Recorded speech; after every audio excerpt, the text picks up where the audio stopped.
જેને દુનિયા અકસ્માત સમજી રહી હતી તે નીકળ્યું ઠંડા કલેજે કરેલું ખૂન। સુરેન્દ્રનગરના ધાંગધ્રામાં પોલીસ ભરતીની તૈયારી કરતા એક આશાસ્પદ યુવકનું મોત અકસ્માત નહીં પણ બદલાની આગનું પરિણામ હતું। પોલીસે ગણતરીના દિવસોમાં આ હિટ એન્ડ રન પાછળનું ભેદ ઉકેલી નાખ્યું છે। મુખ્ય આરોપી દિગ્વિજયસિંહને એવી આશા હતી કે મૃતક યુવકે તેના મોટા ભાઈની હત્યા કરી છે। આ જ શંકાનું વેર વાળવા દિવ્યરાજસિંહે પોતાના મિત્ર સાથે મળી ભયાનક પ્લાન બનાવ્યો। આરોપીઓએ યુવક પર જાણી જોઈને કાર ચઢાવી દીધી હતી જેથી તે અકસ્માત જેવું લાગે।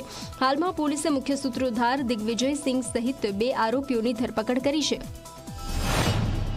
અને આ કામના ફરિયાદી શ્રી જે યુવરાજસિંહના પિતા થાય છે સુખદેવસિંહને આ બંને ફોટાઓ બતાવતા તેના પિતાશ્રીએ તથા જીવાકારના રહીશોએ અને હાલના જે આરોપી છે તેના સખાભાઈએ પણ અગાઉ 4 વર્ષ પહેલા આત્મહત્યા કરેલ, જે આત્મહત્યાનું કારણ પણ અત્યારના મરણ જનાર તથા તેના પિતાશ્રી ફરિયાદી છે તેઓ હોવાનું અને અનુમાન કરેલ અને છેલ્લા ઘણા સમયથી તો પોતે નક્કી કરેલ કે યુવરાજસિંહ તથા તેના પિતાશ્રીને આ બાબતે એની પાસે બદલો લઈશું।